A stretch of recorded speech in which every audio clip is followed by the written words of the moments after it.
مشاهدينا الكرام، أهلا بكم إلى برنامج يمين ويسار. ضيفنا اليوم شخصية ثقيلة في المشهد الفرنسي والجزائري معا. إنه عميد مسجد باريس السيد شمس الدين حافظ، الذي شرفنا بحضوره اليوم للحديث عن العلاقات الجزائرية الفرنسية، عن وضع المسلمين في فرنسا، وعن كثير من القضايا التي تفرض نفسها اليوم في الساحة السياسية.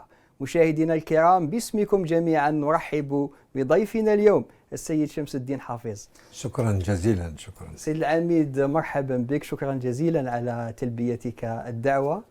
أود أن أبدأ معك بالactualité يعني algérienne, une actualité assez chargée ces derniers jours. Il y a un texte de loi visant à criminaliser la colonisation française ici en Algérie et qui fait débat ici en Algérie. Est-ce que vous soutenez cette démarche, monsieur le recteur? Alors, d'abord, merci beaucoup pour votre invitation. Je suis extrêmement honoré et touché d'avoir, par votre intermédiaire, à m'adresser à votre public. Et je voudrais dire que je suis extrêmement ému de cette invitation que je trouve vraiment très intéressante. C'est pour cela que j'ai répondu favorablement. Merci beaucoup, monsieur. Alors, la colonisation française a été terrible. Pendant 132 ans, l'histoire a montré que ce fut une colonisation féroce, une colonisation qui a tué, il y a eu les enfumades. Il y a eu, au-delà, je dirais, des actes physiques de criminalité, il y a eu une véritable paupérisation de la société musulmane algérienne de l'époque. Et plus loin encore, des personnes de ma génération ne connaissaient pas leur histoire. Moi, j'ai grandi avec les Gaulois comme ancêtres. Les livres d'histoire de l'époque nous racontaient que nos ancêtres étaient des Gaulois. Falsification de l'histoire. Donc c'est à la fois une acculturation et à la fois une histoire extrêmement violente et criminelle. Pendant 132 ans, l'Algérie a vécu cette période extrêmement difficile. Au-delà de cela, il y a aujourd'hui, pratiquement entre les 132 ans de colonisation et 60 ans, nous avons une histoire commune. Nous avons une très très forte communauté algérienne en France. Alors on dit 4 millions, 5 millions, 6 millions, peu importe. Quand vous allez à l'aéroport, quand vous allez dans les ports, vous vous rendez compte du flux de personnes qui traversent la Méditerranée quotidiennement. Vous vous rendez compte qu'il y a vraiment une relation sociale, affective entre les deux pays. Alors je sais que le projet de loi en Algérie sur la criminalisation de la colonisation n'est pas une question nouvelle, c'est une question ancienne qui a déjà été débattue. Vous savez, en France, en 2005, il y a eu un texte qui a été voté par l'Assemblée nationale française qui déclarait les bienfaits de la colonisation française. Donc on est dans ce type de débat. Et je ne suis pas député algérien, donc je laisserai le soin à l'Assemblée populaire nationale de faire le travail. Je dirais qu'aujourd'hui, oui, nous devons absolument regarder en face notre histoire. Que ce soit les Français ou les Algériens, nous devons regarder peut-être même ensemble notre histoire, cette histoire douloureuse. Et en même temps, il faut peut-être penser à l'avenir.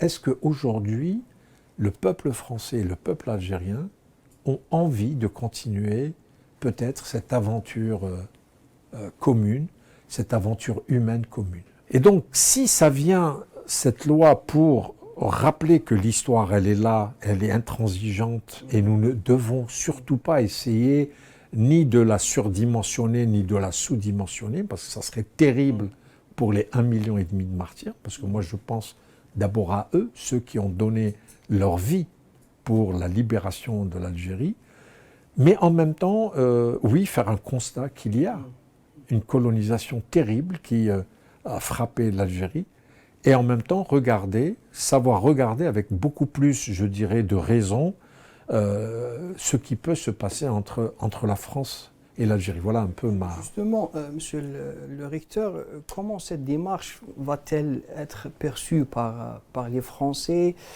Il y a une composante politique un peu compliquée ces jours-ci. Est-ce qu'ils vont comprendre cette démarche ou bien est-ce qu'ils vont faire dans la surenchère comme d'habitude? Alors, la composante dont vous parlez, de toutes les manières, quelles que soient, je dirais, les actions menées par les autorités algériennes sur le plan politique, seront toujours très mal perçues en France. Donc il ne faut pas regarder la réaction, je dirais, de cette frange politique. Il faut voir quel est l'intérêt des ressortissants algériens. L'histoire de l'Algérie ne doit pas, bien évidemment, avec le temps, commencer à disparaître. Nous devons rappeler les idéaux de nos aînés, de nos anciens et surtout de ceux qui sont morts pour l'Algérie. Et vis-à-vis de la France, moi je pense que nous avons une relation avec la France qui est et qui doit être une relation sereine, qui doit être une relation basée sur des intérêts, c'est-à-dire, comme disent aujourd'hui les jeunes, le win-win, c'est-à-dire que c'est une relation gagnant-gagnant. Gagnant-gagnant. اللي يربح يربح ماشي غير انا اللي نربح وانت تخسر في العلاقات اللي عندنا لا لازم نحاولوا باش نديروا المصلحه العامه نتاع الشعب الجزائري والشعب الفرنسي باش نقدروا نشتغلوا مع بعض. C'est ça qui est fondamental aujourd'hui. Est-ce qu'on a envie de continuer cette aventure? Aujourd'hui, nous sommes une nouvelle forme de personnes qui n'avons pas honte d'être à la fois français et algériens. Et c'est ça qui, aujourd'hui, doit être développé. Nous le voyons, vous savez, moi j'ai eu une expérience et je voudrais à cette occasion remercier Monsieur le Président de la République qui a eu l'idée, parce que nous savons tous l'attachement qu'il a pour la communauté nationale à l'étranger, c'est lui qui a eu l'idée de confier à la Grande Mosquée de Paris les colonies de vacances. Ça consiste en quoi? Ça consiste à faire des jeunes qui sont issus de familles modestes, qui n'ont pas les moyens de venir en Algérie, de venir et de découvrir le pays de leurs aïeux. Ça leur permet quoi? Et pourquoi la Mosquée de Paris est impliquée là-dedans? C'est parce que ce petit Algérien ou cette petite Algérienne qui est née en France, qui est français, dont les aïeux leur parlent de l'Algérie, ils viennent, ils vont découvrir cette Algérie accueillante, cette Algérie hospitalière. Ça leur permet de constituer leur personnalité qui ne sera pas, je dirais, torturée. Il va vivre sereinement, ce petit jeune ou cette petite jeune. Quand ils viennent ici en colonie de vacances, ils vont découvrir autre chose. Ils vont découvrir qu'ils ont une double culture. Ils vont découvrir leur islamité. Ils vont découvrir leur algérianité. Ils vont découvrir l'histoire de leurs ancêtres, qui est importante, cette histoire. Et donc, lui, il vit en France. Il réfléchit en tant que Français dans la société française. Et je dirais, pour moi, cette richesse va lui permettre de véritablement être un vrai citoyen.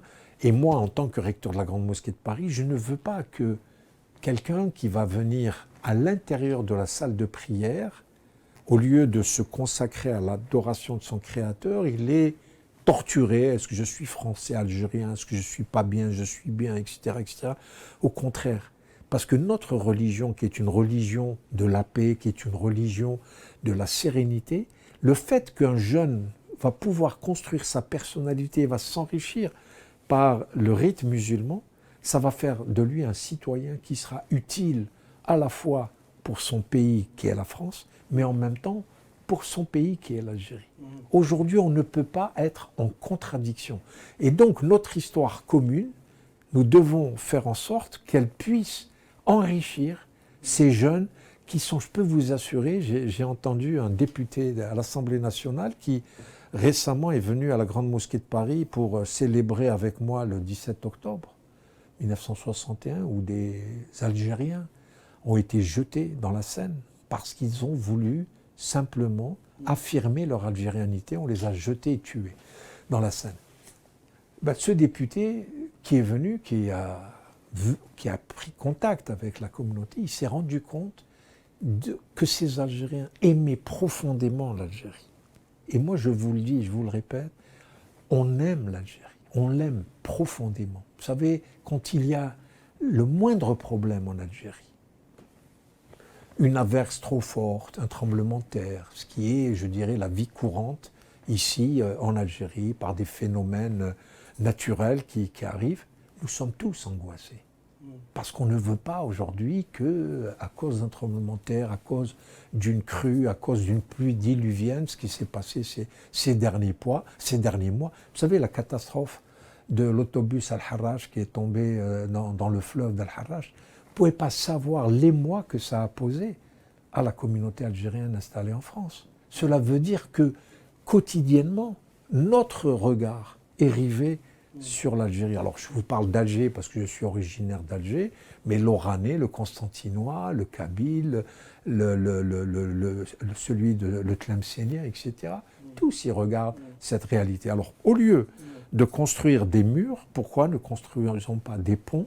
Et la Grande Mosquée de Paris est un pont virtuel, un pont, je dirais même plus que virtuel, un pont vertueux entre les deux pays. C'est ça qui est vraiment très important. On va venir à cette question, monsieur le recteur, mais je vous ai posé la question sur la composante politique française actuelle pour savoir si la France est prête actuellement à reconnaître ces crimes en Algérie et à s'excuser, quoi. Vous savez, Benjamin Stora, le grand historien Benjamin Stora, qui est d'origine, qui est né à Constantine, a posé la question hier. À quel moment la France va reconnaître les crimes de colonisation?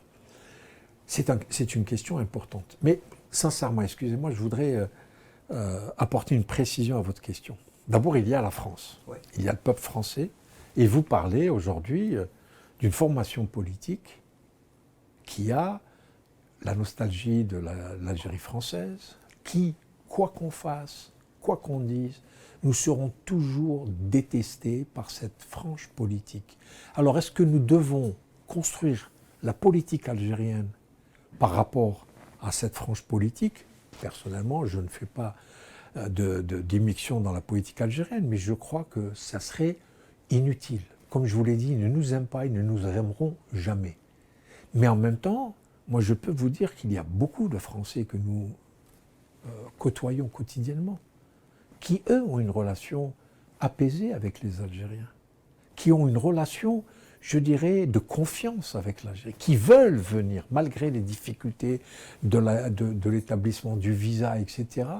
Quand ils viennent en Algérie, ils reviennent épatés, ils reviennent éblouis, ils reviennent avec une relation, je dirais, très forte. Moi, j'ai vu j'ai rencontré, il n'y a pas très longtemps, des ressortissants français qui sont venus ici en vacances et qui m'ont dit « Mais pourquoi on n'ouvre pas un peu plus l'Algérie ?» Ils sont tellement généreux, ces Algériens, ils sont tellement hospitaliers, ils nous ont reçus à bras ouverts, sans hypocrisie, parce que nous sommes Algériens tous les deux et nous savons pertinemment quand on n'aime pas quelqu'un, on le lui montre, et quand on aime quelqu'un, on le lui montre. On ne sait pas cacher, on ne sait pas cacher nos sentiments. Et donc, aujourd'hui, il faut regarder en direction de cette France. Il ne faut pas simplement fixer la France qui ne nous aime pas. D'abord, elle est minoritaire. Elle crie beaucoup, elle a des médias qui font de la propagande pour elle, cette frange politique, mais sincèrement, ce sont des nostalgiques qui ne méritent pas que nous puissions nous intéresser à eux. Ils ne méritent que du mépris de notre part, parce que ça restera toujours nos adversaires. D'après les sondages, monsieur le recteur, ils sont aux portes du pouvoir en France. Vous savez, le pouvoir, c'est quand on y arrive, quand on est en campagne, c'est une chose, et quand on y arrive, c'est autre chose.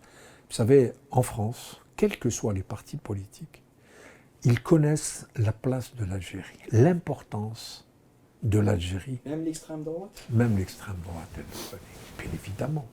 Vous savez, il ne faut pas aussi essentialiser. L'extrême droite existe, elle a un discours, mais je pense qu'elle est en train de changer. Vous savez, récemment, Marine Le Pen a fait une déclaration en disant que moi, je ne veux pas qu'on mette sur un même piédestal les Français et ceux qui aujourd'hui sont Français d'une autre origine. Je veux qu'ils soient sur le même piédestal et je ne veux pas que ces Français d'une autre origine, d'origine étrangère comme nous les Franco-Algériens, qu'on les mette sur un même piédestal que les étrangers. C'est un discours qu'elle ne faisait pas il y a pas longtemps. Marine Le Pen m'a dit, je vais peut-être vous dire un scoop. Moi, elle m'a dit, mais entre vous et moi, qu'est-ce qui est différent? Vous, recteur de la mosquée de Paris, vous combattez l'extrémisme qui, aujourd'hui, touche votre religion. Il y a effectivement un extrémisme très fort et qui, aujourd'hui, dévoie le message de notre prophète Mohammed sallallahu alayhi wa sallam. Elle m'a dit, vous n'entendrez jamais de ma part une critique par rapport aux musulmans eux-mêmes. Il y a l'islam et il y a l'islamisme. Il y a les musulmans et les islamistes. Et je sais faire la distinction. Donc, voilà, il faut quand même... Moi, je crois que... Alors, bien évidemment... Vous êtes pour ouvrir le dialogue avec l'extrême droite, avec Marine Le Pen? Alors, attendez. L'extrême droite, soyons précis dans les propos. Le Rassemblement national aujourd'hui... C'est un parti qui a été normalisé. Écoutez, il y a 11 ou 12 millions de Français qui ont voté pour le Rassemblement national. Le Rassemblement national... Vous ne les considérez plus à l'extrême droite? Non, je ne dis pas ça. Je dis pas ça. Mais je dis qu'entre le Rassemblement national, le parti d'Éric Zemmour, etc., il y a quand même une grande différence. Une nuance. Pas une nuance, simplement. Éric Zemmour, lui, n'aime pas les musulmans. Et il n'aime pas les Algériens, compte tenu de son histoire à lui et de l'histoire de sa famille.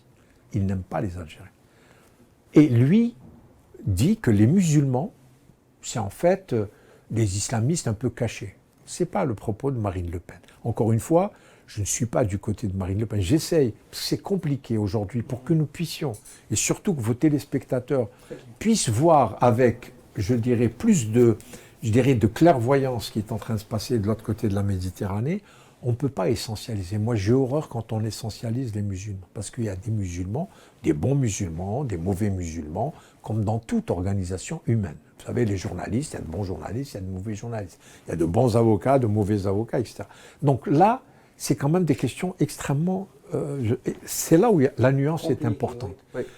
Il faut qu'il y ait une certaine nuance. Aujourd'hui, moi, je veux voir ce que Marine Le Pen, ce que le parti du Front National aujourd'hui va vouloir, s'il arrive au pouvoir, comment avoir une relation avec l'islam. Vous savez, le papa de Marine Le Pen, Jean-Marie Le Pen, qui est considéré aujourd'hui comme un tortionnaire qui a torturé ici, en Algérie, sur la terre de Améro, sur la terre de tous les grands moudjahidines algériens et chouhada, il a torturé. C'est un fait, c'était un parachutiste, il a fait la guerre d'Algérie, etc. Donc ça, c'est inexcusable. Et on ne peut pas pardonner à cet homme, qui est maintenant décédé, cette histoire avec l'Algérie. Mais par ailleurs, moi je peux vous porter un témoignage, c'est que lorsque il y a eu le 11 septembre, lorsque les tours sont tombées de New York, c'est le seul homme politique qui a adressé une lettre manuscrite au recteur d'Ali Boubacar, mon prédécesseur, qui était à ce moment-là recteur de la mosquée de Paris, et il lui a dit, monsieur le recteur, dites à vos coreligionnaires musulmans que nous sommes à leur côté, que nous ne faisons pas l'amalgame, parce qu'il y a eu des terroristes de confession musulmane, qui se disent de confession musulmane, qui ont fait tomber les 2 tours de Manhattan. Donc, quand vous entendez cela, vous essayez de comprendre le cheminement de cet homme qui, par rapport à cette situation, a écrit au recteur de la mosquée de Paris, mais qui en même temps a eu un comportement criminel pendant la guerre d'Algérie.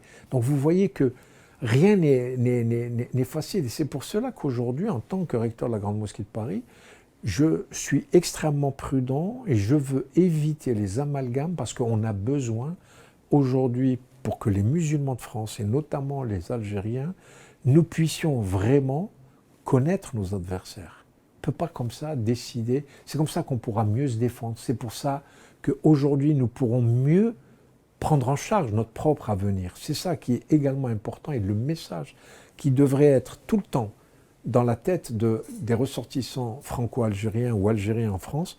Nous prenons en charge notre destinée. On ne peut pas la laisser gérer par quelqu'un d'autre.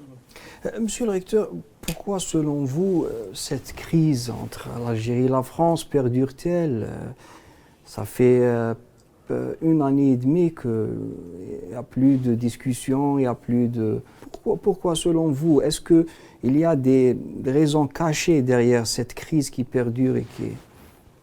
Non, moi je crois d'abord que c'est une lame de fond qui vient depuis le lendemain de l'indépendance de l'Algérie.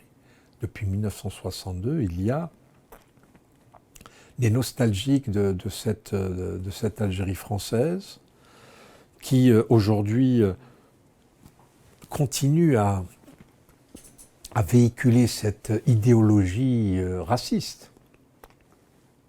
Je rappelle quand même que les colonisateurs de cette époque sont venus pour accorder la civilisation à l'indigène que nos ancêtres étaient.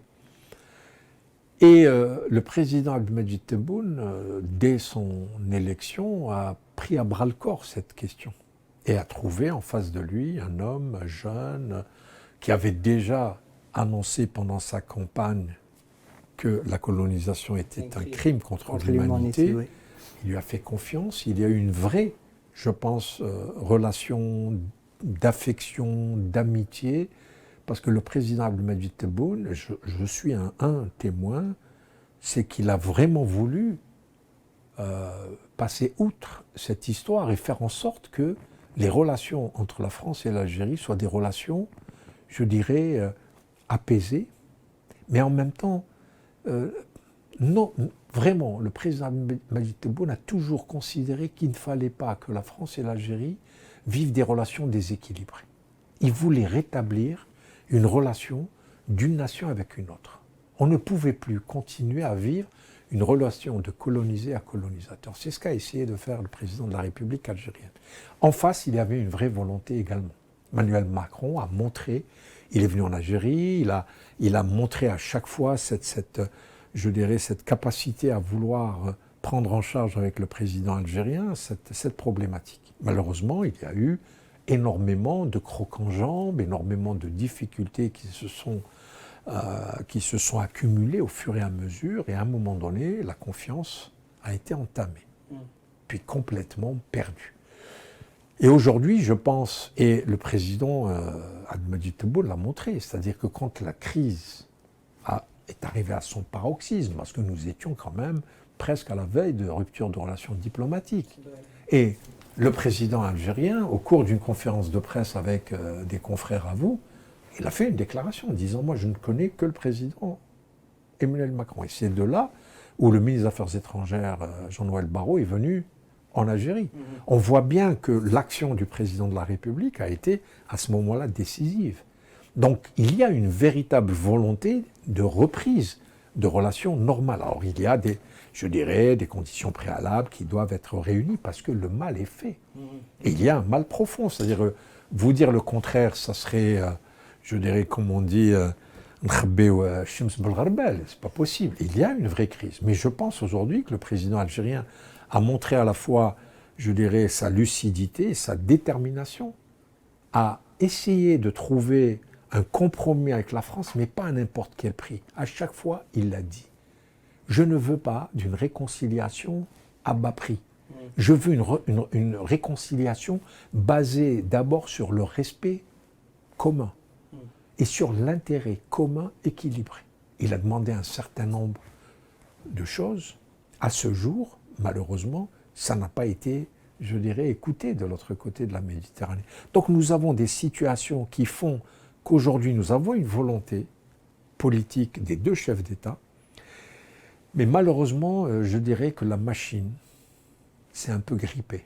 Donc il faut du temps. Moi, je reste très optimiste en considérant que si la volonté du président algérien Abdelmadjid Tebboune et du président Emmanuel Macron, qui, qu'on le veuille ou pas, est pratiquement à la fin de son mandat, je pense qu'il doit aujourd'hui comprendre qu'il faille, lui, faire un peu plus d'efforts pour Macron. De M. Macron. Il faut qu'il fasse un effort supplémentaire. Parce qu'il a fait des déclarations, parce qu'il y a eu un certain nombre d'actions qui n'ont pas été bien perçues. Et ça, aujourd'hui, je pense, vous savez, on le sait, notre président, Abdelmadjid Tebboune est un Algérien comme les autres, c'est-à-dire il n'est pas rancunier. L'Algérien a cette capacité de ne pas tenir rancœur à l'autre, mais en même temps, il n'aime pas qu'on lui raconte des salades. Donc voilà, il y a une situation. Aujourd'hui, il y a un ministre de l'Intérieur français qui est tout à fait disposé à essayer de créer un climat de confiance. Et je crois que c'est quelque chose qui est du domaine du possible pour pouvoir aujourd'hui parler d'égal à égal et de trouver des solutions dans l'intérêt commun des deux pays. Monsieur le recteur, est-ce qu'une reprise de discussion entre les deux présidents est envisageable selon vous? Vous qui connaissez les deux hommes. Aujourd'hui, je sais que le président Macron vraiment est déterminé à reprendre le dialogue avec le président Abdelmadjid Tebboune. Je pense qu'au moment le plus opportun, on a vu à chaque fois qu'il a été nécessaire, le président Tebboune a pris les mesures pour, je dirais, un tout petit peu faire en sorte que la situation très électrique à un moment donné soit plus ou moins détendue. Alors je ne sais pas, franchement, vous me posez une question, je ne suis pas devin, mais j'espère beaucoup parce que je vous dis, ma vie entière, j'ai essayé de la consacrer à cette relation privilégiée entre la France et l'Algérie. Vous savez, la France et l'Allemagne ont été terriblement adversaires pendant notamment la Deuxième Guerre mondiale. Il a fallu d'un côté le général de Gaulle, de l'autre côté le chancelier Adenauer, qui ont pu avoir cette relation apaisée entre l'Allemagne et la France. Il y a de temps en temps des petites crises, mais je pense que le gros est fait. Vous pensez que le président Abdelmadjid Tebboune n'a pas la hauteur de vue d'un homme d'État qui a montré à chaque fois à la fois sa sérénité et puis surtout sa clairvoyance? C'est quelqu'un qui a été très perspicace dans les différentes crises. On l'a vu à l'occasion de la crise du Covid, on le voit aujourd'hui sur le plan de la crise internationale. Et je pense qu'aujourd'hui, alors, il y a beaucoup je dirais, de forces qui ne veulent pas d'une réconciliation entre la France et l'Algérie. Et je pense que c'est peut-être cela également qui bloque un peu la machine. Mais je dis simplement, regardons la forte communauté franco-algérienne, qui est la plus forte aujourd'hui communauté algérienne dans le monde. Elle tourne autour de 6-7 millions. Il n'y a pas d'autre communauté algérienne à travers le monde que celle de France. Et je crois qu'aujourd'hui, cette force, qui est une véritable richesse pour les deux rives de la Méditerranée, nous devons regarder avec, je dirais, sérieux cette situation, et je suis très optimiste par rapport à la personnalité des deux chefs d'État. Récemment, il y avait des signes de réchauffement entre les deux pays, par exemple les déclarations du nouveau ministre de l'Intérieur français, M. Nunez, qui a ouvert les bras, et il a même parlé d'une éventuelle visite en Algérie. Comment évaluez-vous le discours du nouveau ministre, et à quel point l'ancien ministre Retailleau a endommagé les relations selon vous, monsieur le recteur? Écoutez, d'abord, l'actuel ministre de l'Intérieur, il est dans une situation très difficile. Il fait partie d'un gouvernement qui, depuis le début, vit dans une crise institutionnelle. Depuis la dissolution de l'Assemblée nationale, nous avons un gouvernement qui est en train de vaquer à ses occupations, mais avec énormément, je dirais, d'handicaps, de difficultés. Donc, les propos du ministre de l'Intérieur pour rompre avec, je dirais, le comportement de son prédécesseur, déjà, c'est un vrai miracle. Moi, je considère que, compte tenu de sa situation, et il faut reconnaître de la fragilité de sa position dans ce gouvernement, je pense qu'il a déjà montré à la fois sa disponibilité pour essayer de trouver des solutions, Et puis, je pense que Laurent Nunez, il a en face de lui des interlocuteurs qui, eux aussi, sont attentifs à la fois sa disponibilité, à la fois aux déclarations qu'il a faites. Et je pense qu'on commence à remplir les conditions pour que, Inch'Allah, très rapidement, il puisse y avoir, je dirais, des rencontres, des discussions. Il y a des discussions techniques qui se tiennent. Et j'espère qu'à un moment donné, on pourra faire, je dirais, en sorte pour que les choses soient beaucoup plus sereines. Mais vraiment, j'ai de l'espoir, comme je vous le disais, à la fois aux deux hommes d'État, les deux présidents, mais en même temps, voilà, un ministre qui a en face de lui également un ministre de l'Intérieur récent, qui lui aussi, si vous voulez, ne vient pas avec des préjugés. Et je pense que les conditions sont en train de se réunir pour une normalisation. Alors, en tant que recteur de la Grande Mosquée de Paris, je dirais Inch'Allah. Inch'Allah, monsieur le recteur. Il y a aussi une autre affaire qui a défrayé la chronique, c'est l'affaire de l'écrivain Boualem Sansal qui a été gracié par le président algérien, M. Abdelmadjid Tebboune. Comment avez-vous reçu cette information, monsieur le recteur? Écoutez, d'abord, je voudrais dire que c'était un soulagement pour nous. Parce que, au-delà de ce qu'a pu faire Boualem Sansal, il est passé devant la justice et je ne rentrerai pas dans ce débat.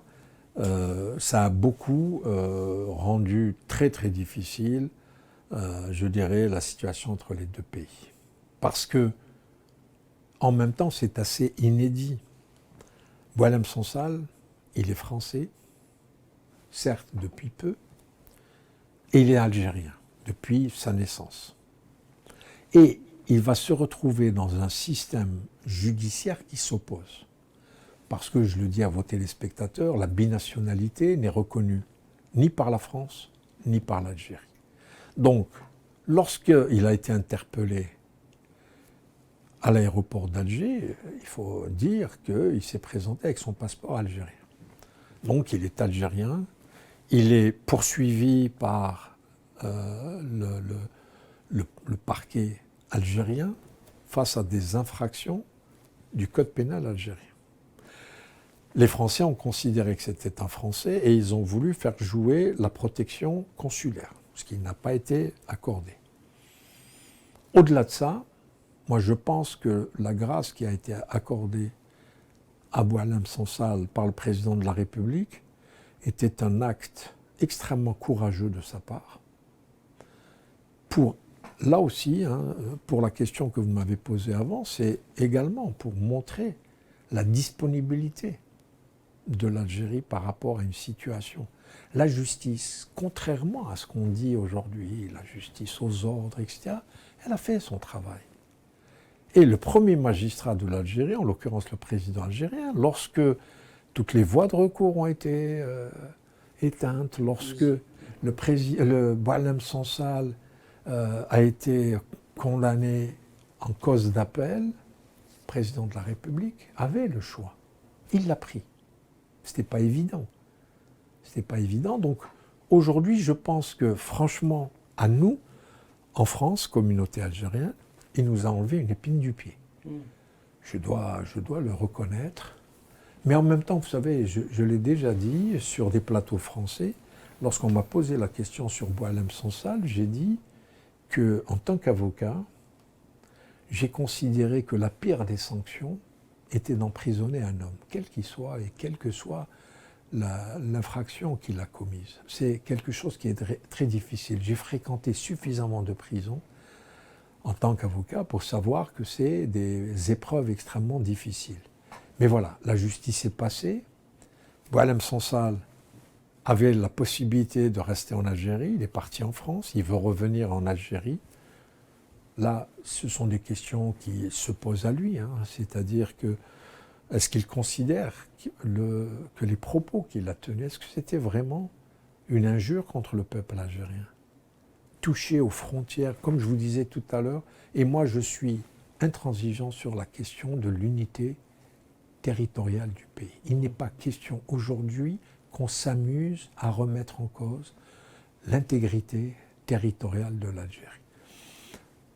Voilà, je pense que la page est tournée. Comme le disait Houari Boumedienne, nous tournons la page, mais nous ne la déchirons pas.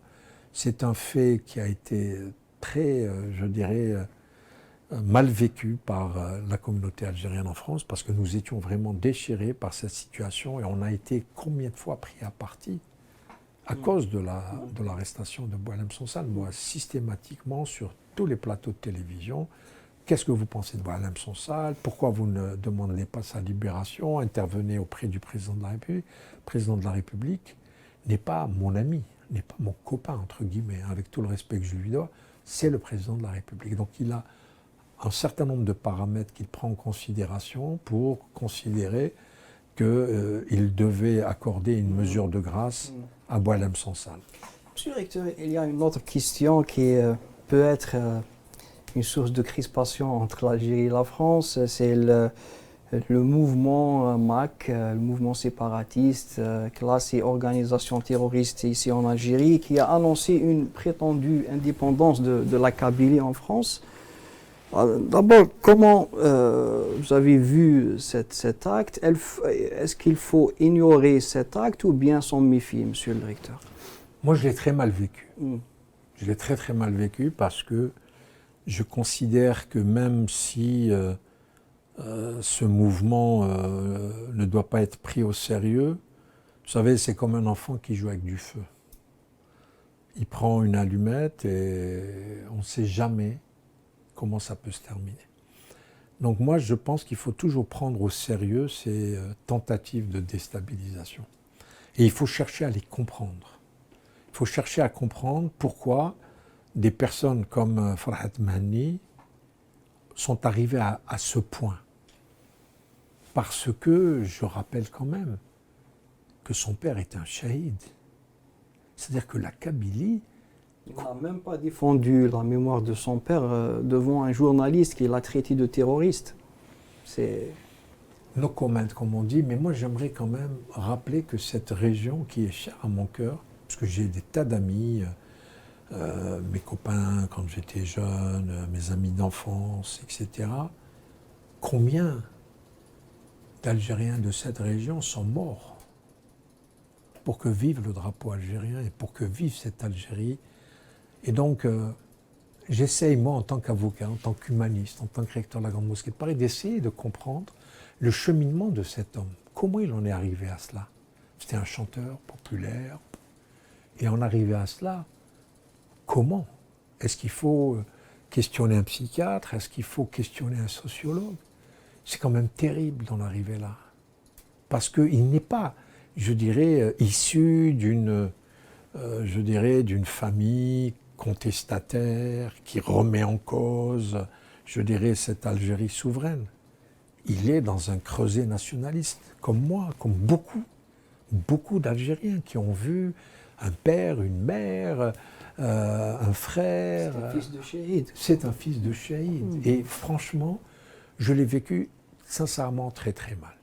Alors, il ne faut pas donner plus d'importance à cette action, mais en même temps, il faut rester vigilant. Parce que ça peut donner des idées. Des idées contre l'Algérie. Et je crois aujourd'hui que nous devons éviter ce type même si c'est une mascarade, il faut absolument se méfier de ce type de mascarade. Encore une fois, vous ne savez pas l'étincelle où elle peut arriver. Donc, elle a été, alhamdoulilah, elle a été éteinte très vite. Ça reste, je dirais, un fait divers, mais en même temps, il faut rester vigilant parce que l'Algérie est un grand pays qui suscite énormément de jalousie. Tout à l'heure, vous parliez de cette faction politique de l'extrême droite en France, mais on n'a pas que, je dirais, cet ennemi. On en a beaucoup. Et aujourd'hui, je dirais, la rapidité, la structuration de l'Algérie, à la fois sur le plan économique, sur le plan social, toutes les lois qui ont été publiées récemment montrent que l'Algérie va susciter encore énormément de jalousie. Et il faut absolument que nos jeunes, surtout, puissent être habités par ce nationalisme et être à la fois ouvert à l'autre, ouvert à la fraternité humaine, mais en même temps en restant extrêmement vigilant sur l'unité du pays qui est capitale. Monsieur le recteur, il y a une autre question qui est liée à cette question. Il y a une proposition de loi qui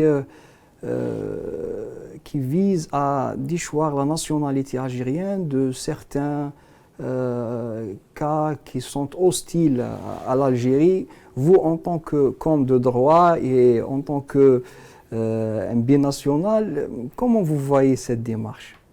Moi, je pense que c'est une démarche sérieuse, extrêmement importante, parce que déchoir quelqu'un de sa nationalité, je pense qu'il faudrait, pour que le droit soit toujours respecté, il faut qu'on puisse permettre à celui qui risque d'être déchu de sa nationalité de pouvoir être entendu. C'est la seule réserve. Beaucoup de pays ont pris des lois pour déchoir de la nationalité. Vous savez, en France, au moment du terrorisme, il y a eu des... Ça n'a pas été passé. Ça a failli.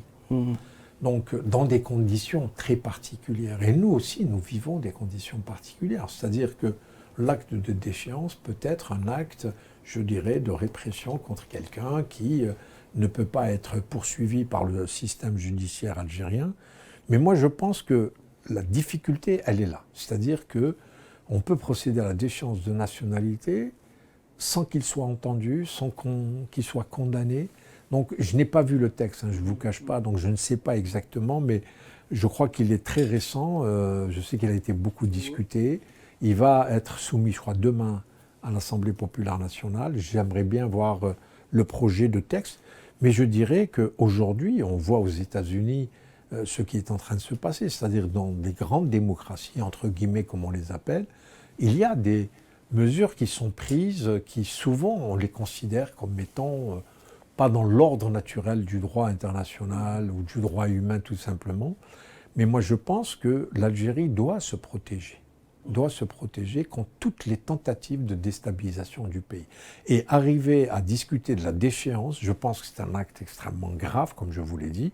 Déchoir quelqu'un de sa nationalité, c'est un acte important. C'est-à-dire que quelqu'un, alors s'il n'a pas de nationalité, il va devenir apatride. Ouais. C'est-à-dire qu'on va prendre la décision qu'un Algérien... Moi, personnellement, j'aimerais que tous les enfants d'Algérie soient protégés. Vous savez, à l'époque du Covid, il y avait eu la fermeture des frontières et moi, j'avais sollicité le président de la République pour notamment un imam qui était décédé en France et qui ne pouvait plus rentrer en Algérie. Et j'ai eu l'honneur d'en parler au président de la République en lui disant « Vous êtes notre père, vous êtes le père de la nation algérienne. » Moi, si je suis perdu quelque part dans le monde, j'aimerais bien que mon père, mon président, puisse m'aider, quel que soit le lieu où je suis. Là, déchoir quelqu'un, quel que soit le lieu où il est, dans le monde, c'est quand même un acte extrêmement grave et j'espère que cette loi pourrait prévoir vraiment, je dirais, des procédures qui permettent de protéger, je dirais, l'être humain qui ne sera pas demain déchu de toute nationalité et qui sera apatride. C'est ça qui se pose. Monsieur le recteur, revenons en France où les musulmans sont devenus l'épicentre des discussions politiques et médiatiques. Comment vivez-vous cette atmosphère qui est un peu lourde en France actuellement? Vous savez, c'est pas nouveau.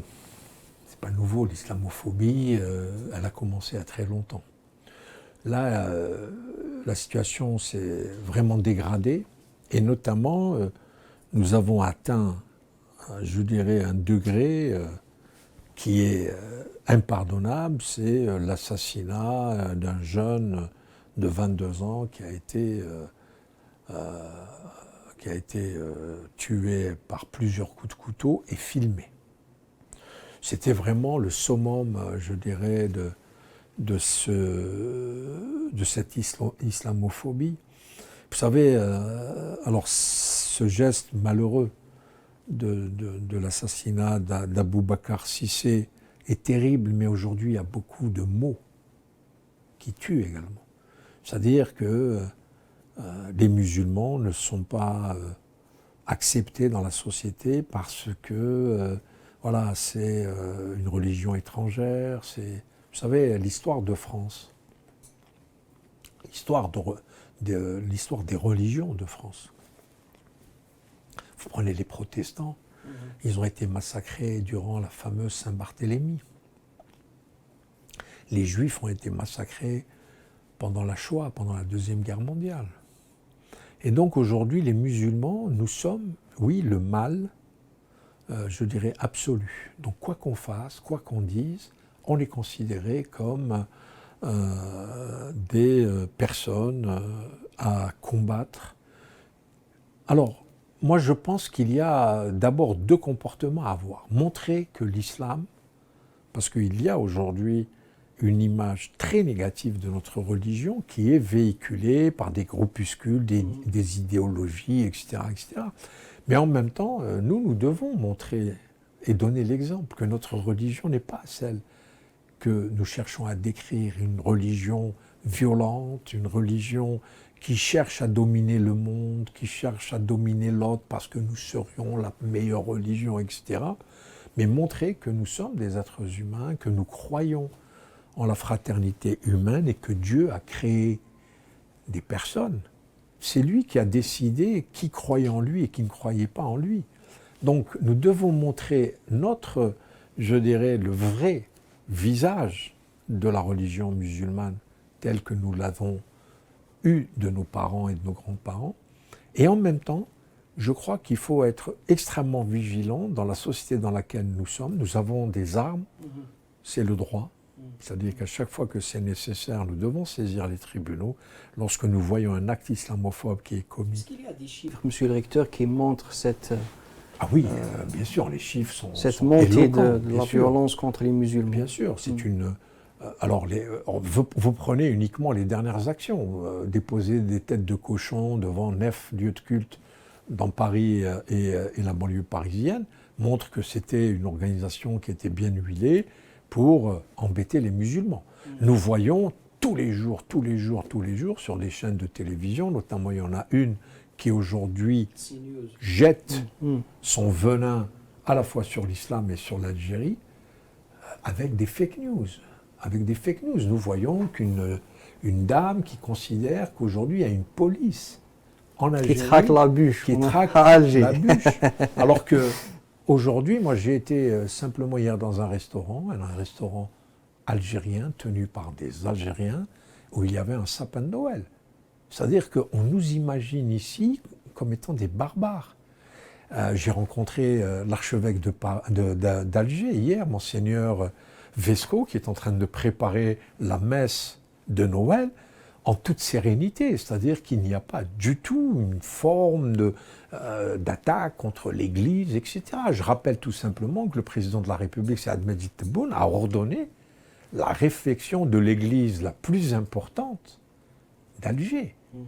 C'est l'État algérien, c'est-à-dire c'est le contribuable algérien qui va payer les frais d'une des plus anciennes et plus belles églises d'Alger, le Sacré-Cœur.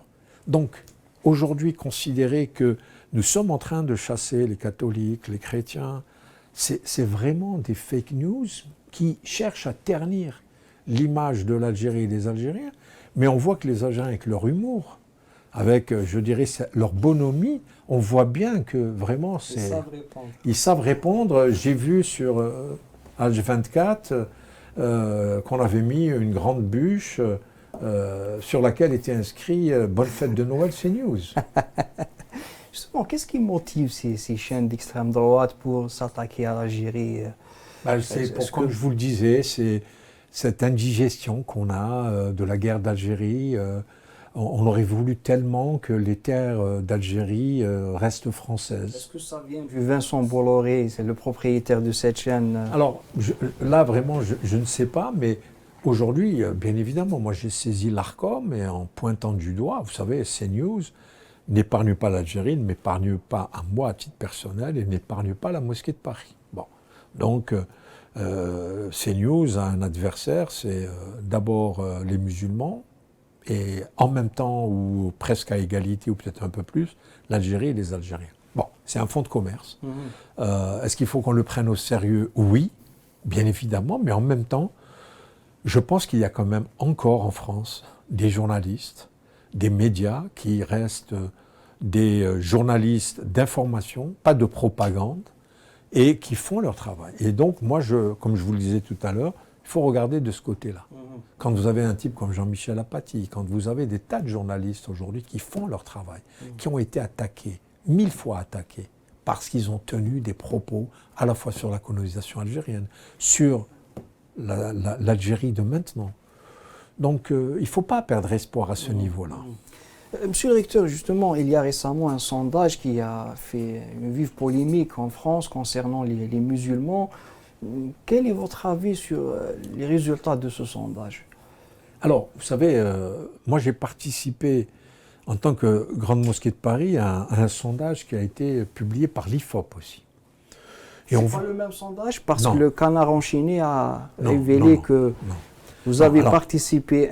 Non. Ce qui s'est passé, c'est que l'IFOP, eux, pour mener une opération de sondage, ils ont un système, alors j'ai oublié les termes exacts, qui sont une forme de bus qui permet donc à des personnes, des institutions qui ont un intérêt à faire des sondages, de les mettre ensemble. Moi, l'IFOP m'a proposé donc de faire ce sondage en me disant qu'ils avaient 2 autres clients, sans me citer ni leur identité, ni savoir quelles étaient les questions qu'ils allaient poser. Mais moi, j'ai posé les questions avec les imams. C'est-à-dire que les imams de la Grande Mosquée de Paris, nous avons travaillé sur un questionnaire. Et on va voir, par exemple, la question de charia. Nous, quand on pose la question sur l'application de la charia, les personnes sondées, qui étaient 1105 sondées, disent que pour moi, le charia n'est pas une loi que nous devons imposer à l'autre, mais c'est une quête de spiritualité. La différence est quand même de taille. Vous êtes musulman, vous n'êtes pas là pour essayer d'imposer votre propre loi, mais en même temps, la charia vous permet à vous, en tant que musulman, dans votre développement intérieur, pour votre propre foi, vous prenez en considération les règles de la charia. Qu'est-ce qui pose problème? La deuxième question qui s'est posée, il y a plus de religiosité chez les jeunes musulmans que par le passé. Posez la question pour les catholiques, posez la question pour les juifs, elle est la même. Les jeunes aujourd'hui qui vivent en France, qu'ils soient musulmans, juifs, chrétiens, agnostiques, ne croient en rien, ils ont tous aujourd'hui une quête d'abord d'identité, avant de la spiritualité. C'est d'abord une quête d'identité. Quand on a 15, 16 ans, 17 ans jusqu'à 20 ans, on se pose des questions. Et aujourd'hui, n'oublions pas qu'on a vécu le Covid, on est en train de vivre des guerres, ce qui se passe au Moyen-Orient, dans la question palestinienne, etc. Ce sont des questions qui vous remuent de l'intérieur. Et donc, il est normal qu'un jeune puisse avoir une forme de religiosité. Nous le savons pertinemment qu'après la crise du Covid, on a tendance à oublier qu'on a failli mourir, qu'on a perdu des proches dans cette épidémie qui était terrible pour nous. Il y a eu un regain de religiosité. Mais en même temps, moi ce que je trouve, et qui serait intéressant pour les journalistes, d'approfondir les questions. On parle d'une religiosité, on parle de ces jeunes qui se rapprochent plus ou moins des mouvements des frères musulmans, des salafistes, enfin bref, ils ont fait tout un amalgame là-dedans. Mais ce qui est intéressant, et surtout c'est la contradiction, c'est que vous voyez ces jeunes qui sont animés d'une religiosité extrêmement importante, mais que de l'autre côté, ils trouvent normal que quelqu'un entre en islam et ressorte sans aucun problème. C'est-à-dire que si j'étais vraiment radicalisé à ce point, je sais pertinemment que l'apostasie, c'est-à-dire que quelqu'un qui sort de la religion musulmane, c'est quelqu'un... Hein? Donc, si vous voulez, ce sont des questions très importantes. Comment j'ai un regain voilà, je suis un musulman, je ne serre pas la main à une fille, etc., etc. Mais à partir du moment où quelqu'un quitte la religion, c'est presque naturel et normal. Il n'y a pas une contradiction là. Alors qu'on voit les chiffres de ces mêmes jeunes qui rejoignent donc l'idéologie des frères musulmans, etc., qui ont une tendance à considérer que quitter la religion musulmane n'est pas un acte suffisamment important pour qu'on le prenne au sérieux. Donc il y a énormément de contradictions dans ce type de... Et moi je dirais, pour le sondage que nous avons fait, la question fondamentale qui est le lien entre ce jeune musulman et sa loyauté vis-à-vis de la nation française.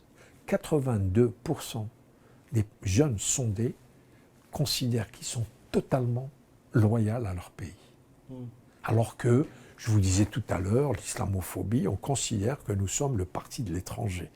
Nous sommes des gens qui venons, non pas pour aimer la France, mais pour l'islamiser.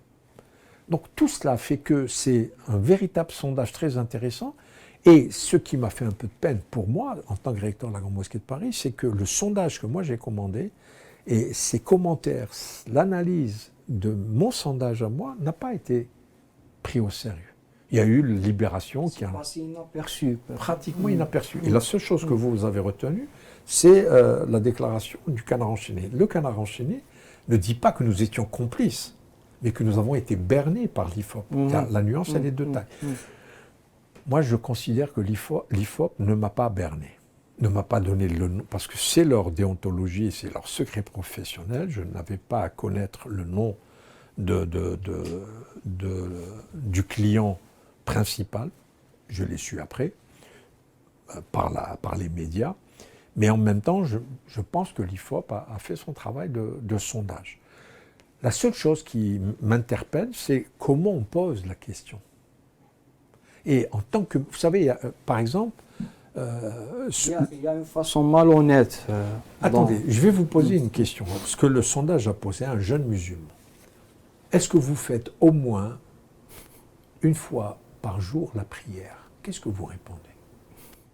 C'est ça le problème. Est-ce que le fait de pratiquer la prière ou pratiquer le Parce que jeûne je vais vous dire une chose. est un acte radical, quoi. Non, mais attendez. Moi, je vais plus loin. D'abord, la prière. La prière en français, pour nous, il y a deux formes de prière. Vous avez salat Ou dua. ou dua. L'invocation.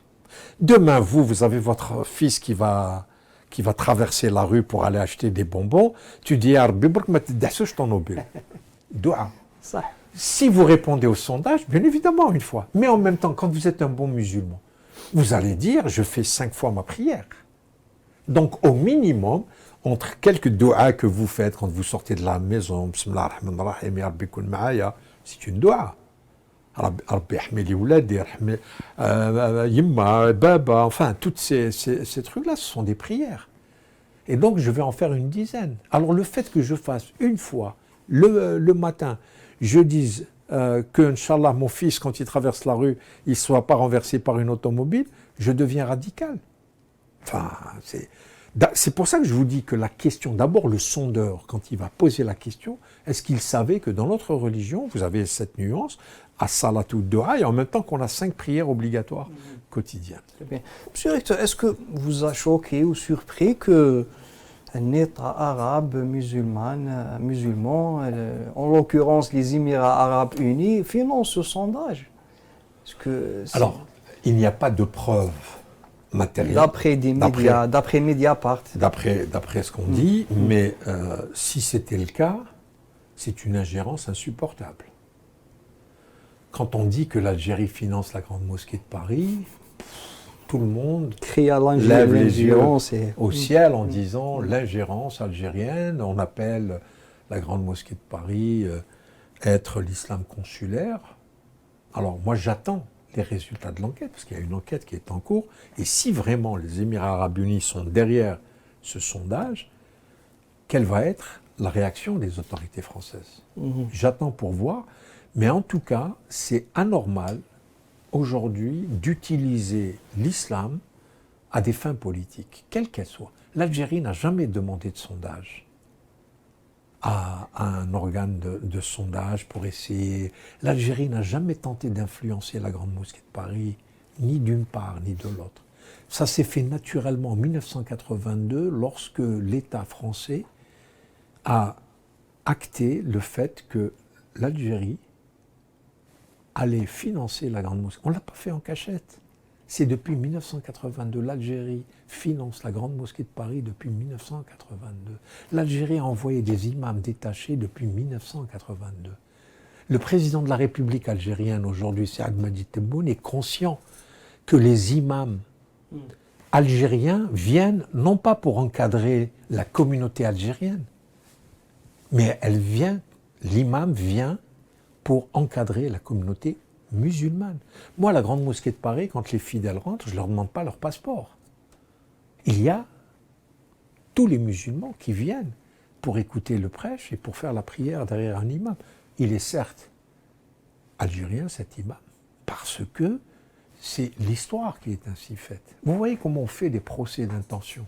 Alors que je considère que, et ça, le président de la République algérienne l'a toujours dit, nous aidons la communauté musulmane. Vous n'entendrez jamais le président de la République sur cette question parler uniquement de la communauté algérienne. Parce qu'il sait pertinemment que la communauté musulmane, en France, on ne peut pas la séparer des Marocains, des Tunisiens, des Sénégalais, des Comoriens, etc. C'est une communauté qui est là. Les mosquées sont ouvertes à tout le monde. Il n'y a pas une forme de ségrégation ou de discrimination à l'égard d'une communauté ou d'une autre. C'est vraiment anormal. Et puisqu'on avait parlé tout à l'heure de l'iftar de Jean-Noël Barrot, à l'occasion de l'iftar de Jean-Noël Barrot, il y avait 39 ambassadeurs musulmans qui étaient présents. Ces ambassadeurs sont sous la coupe de l'Algérie. Ils savent le rôle. Quand vous avez l'ambassadeur d'Arabie Saoudite, l'ambassadeur d'Égypte, l'ambassadeur du Soudan, l'ambassadeur d'Irak, etc., qui sont venus, ils sont sous la tutelle de la Grande Mosquée de Paris ou de l'Algérie. Monsieur le recteur, est-ce que vous pouvez nous expliquer le lien entre la Mosquée de Paris et l'Algérie? Est-ce qu'il y a un lien organique, un lien juste moral entre les deux? D'abord, il y a un lien affectif. Affectif. D'abord et avant tout. L'histoire de la Mosquée de Paris, elle a toujours été, je dirais, construite à travers l'Algérie. Je suis le 7e recteur de la Grande Mosquée de Paris. Moi et mes 6 prédécesseurs, nous sommes tous nés en terre d'Algérie. Nous avons tous la nationalité algérienne et certains ont été binationaux. En 1917, lorsque Seqadou Ben Rabrit, à qui je veux vraiment rendre hommage aujourd'hui devant vous, Seqadou Ben Rabrit, lorsqu'il a été chargé d'organiser le pèlerinage pendant la Première Guerre mondiale, on est en 1917, il a créé la Société des Habous et lieux saints de l'Islam, l'association propriétaire de la Grande Mosquée de Paris, dont je suis aujourd'hui le président de cette association. Il a été à Alger, il a enregistré les statuts à la Mahkama d'Alger, et le siège social de l'association, c'était la Grande Mosquée d'Alger. La Société des Habous est née à Alger, en 1917.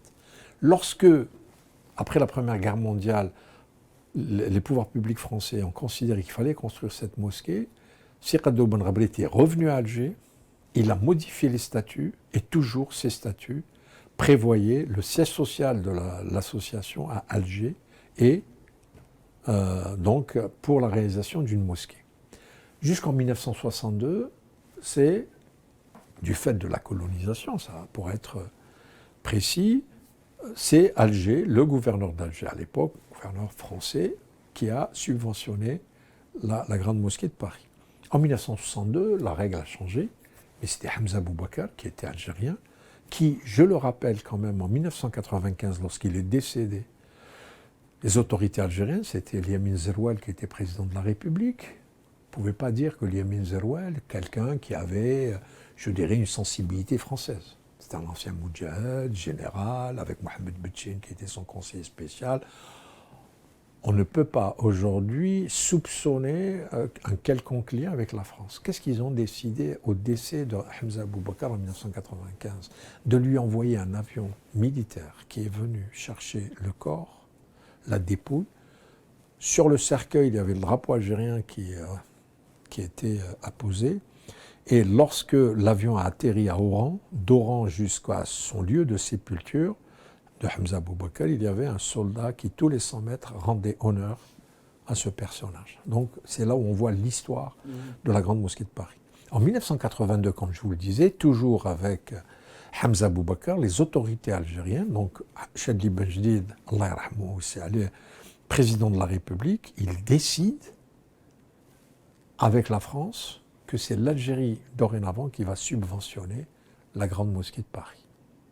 Et il va désigner un recteur, Cheikh Abbas, Allah yarhamou, كذلك الدور تاع العميد هو باش يسقم الامور مع الجاليه دي حركي. Donc chaque recteur a eu sa part de mission qui lui a été confiée. Et ce n'est pas uniquement dans l'intérêt de l'Algérie.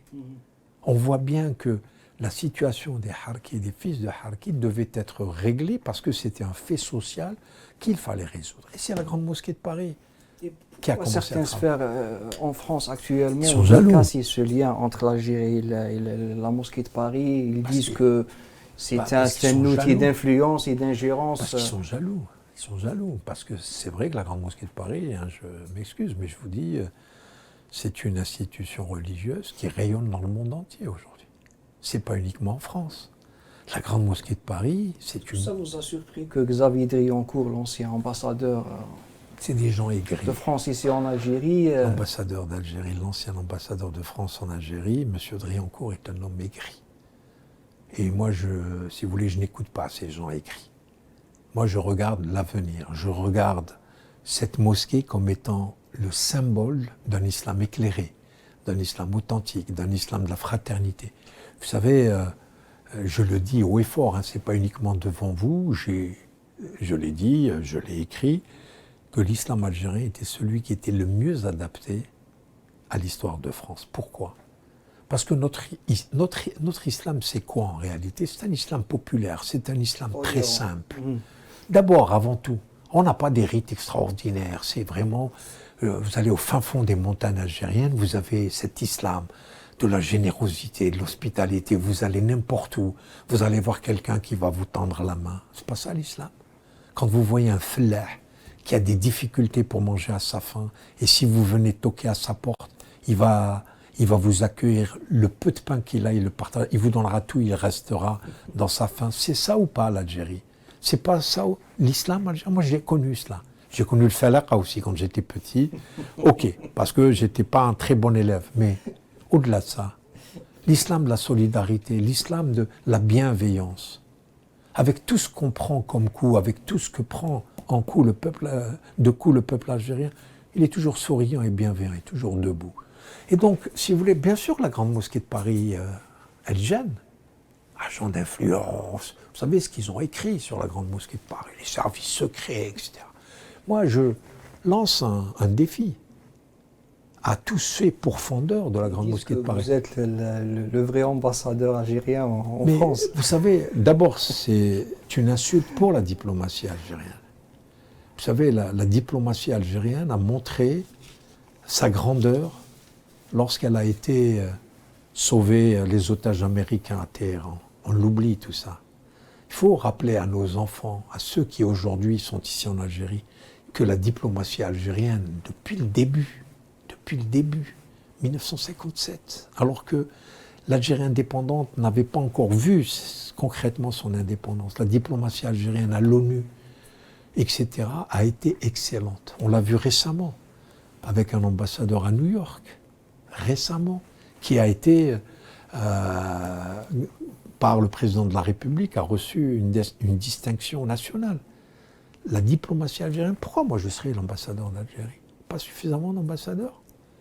Mais bien évidemment, c'est pour me mettre dans une case, pour pouvoir, je dirais, me critiquer, m'insulter, me vilipender. Mais vous savez, il y a une ambassade d'Algérie qui est suffisamment grande pour se débrouiller toute seule. Il y a des consulats, il y a des consuls, il y a tout un appareil diplomatique. Mais c'était une manière, comme je vous le disais tout à l'heure, de faire en sorte qu'aujourd'hui, la Grande Mosquée de Paris porte la voix de l'Algérie. Oui, elle la porte. Je ne m'en cache pas, sur la voie religieuse. Je considère, et je le répète, que l'islam algérien est celui qui est le plus propice. Deuxièmement, je rappelle quand même que l'islam din wa dunya, ce n'est pas uniquement, je dirais, le rite Parce que le rite, vous savez, salle de prière, la salle d'ablution, hein, c'est quelque chose presque de naturel. Le fidèle, quand il vient, pour faire sa prière, il n'a pas besoin de moi. Mais par contre, quand vous voyez la configuration de la Grande Mosquée de Paris, la fameuse salle Émir Abdelkader, que moi j'ai baptisée d'Émir Abdelkader, c'est une salle d'honneur qui, depuis 1926, a reçu tous les chefs d'État français, a reçu des têtes couronnées, a reçu des premiers ministres. Moi, j'ai reçu au mois de juin dernier le premier ministre de Malaisie. Tout cela fait la grandeur de la Grande Mosquée de Paris. Aujourd'hui, je fais une exposition de Beya. L'année dernière, j'ai fait la Casbah d'Alger. Il y a 2 ans, j'ai fait la ville de Béjaïa. J'ai instauré la célébration de Yanayir. Je suis à la 4e année de célébration de Yanayir. Ça crée des jalousies. Bien évidemment, quand vous travaillez, quand vous faites des choses, vous suscitez des jalousies. Mais est-ce que je fais quelque chose de mal ? Je ne pense pas. Je pense même que je suis en train de montrer le véritable visage de l'islam. De l'islam. Vous savez, le Jama'a, c'est rassembler, non pas rassembler uniquement les fidèles. Vous savez, dans toute l'histoire de l'islam, 15 siècles d'histoire de l'islam, les mosquées ont toujours été un lieu d'échange culturel, d'échange de savoir, un lieu de la connaissance. Ben oui, j'ai fait les mercredis du savoir. Et nous avons eu les plus belles personnalités qui sont venues. J'ai fait un prix littéraire où j'ai accordé à Yasmina Khadra un prix spécial, etc., etc. Tout ça, c'est pour mettre en exergue, je dirais, à la fois, bien évidemment, le musulman, parce qu'il n'y a pas, encore une fois, que les Algériens, mais en même temps, j'ai cette fibre algérienne, je suis fondamentalement nationaliste. Eh bien, je pense que je ne fais pas de mal à la France. Avec tous ces problèmes, monsieur le recteur, comment vous voyez votre avenir ? Alors, ce n'est pas les problèmes, c'est d'abord l'âge. Hein. Je commence à être âgé, je commence à être fatigué. Mais tant que Dieu... Vous savez... Vous avez un mandat ou bien vous... J'ai un mandat de 3 ans. Ah. Donc, je suis à la fin de mon mandat. Je vais reposer ma candidature. Je vais demander aux membres de la Société des Habous s'ils acceptent que je fasse un nouveau mandat. Et je pense qu'on me l'accordera parce que régulièrement, j'informe. Vous voulez continuer votre mission ? Je veux continuer, bien sûr, parce que, encore une fois, vous savez, être à la tête d'une mosquée, c'est pas quelque chose de... Franchement, c'est pas... Je suis pas raïs mudir am ta muassasa. Je suis à la tête d'une institution religieuse. C'est-à-dire, je suis عاقب فيا أنا غدوة من غدوة ربي سبحانه. ماشي الدولة ولا ماشي أنا نخاف من ربي. Je suis quelqu'un de profondément, je dirais, religieux, croyant. J'ai peur. J'ai peur. Quand je fais un acte, je sais que même si je le fais caché, واحد ما يشوفني. هو ماشي يشوف فيا. هو اللي عطاني هاد المسؤولية هذا. Parce que c'est Dieu qui me... Alors attention, hein, je ne suis pas... ماشي يقولوا السيد جعمها بول ou il se prend pour Napoléon. Recteur d'une mosquée comme celle de la mosquée de Paris, c'est une mission extrêmement difficile. Elle est politique. Sauf tous les recteurs qui se sont succédés. Tous, ils ont fait des actions politiques. Monsieur le recteur, يعطيك الصحة. نتمنى لك التوفيق في مهامك وفي مواصلة مهامك. شكرا جزيلا. شرفنا بحضورك. الله يسلمك، انتم اللي شرفتوني. نتمنى ما كناش ثقال عليك. لا بالعكس. الله يخليك. يعطيك الصحة monsieur le recteur. مشاهدينا الكرام، باسمكم جميعا نشكر السيد شمس الدين حافظ على حضوره معنا اليوم في برنامج يمين ويسار. نعدكم ببرامج أخرى مع شخصيات أخرى في قادم الأسابيع. تقبلوا تحياتي وتحيات فريق البرنامج. إلى اللقاء.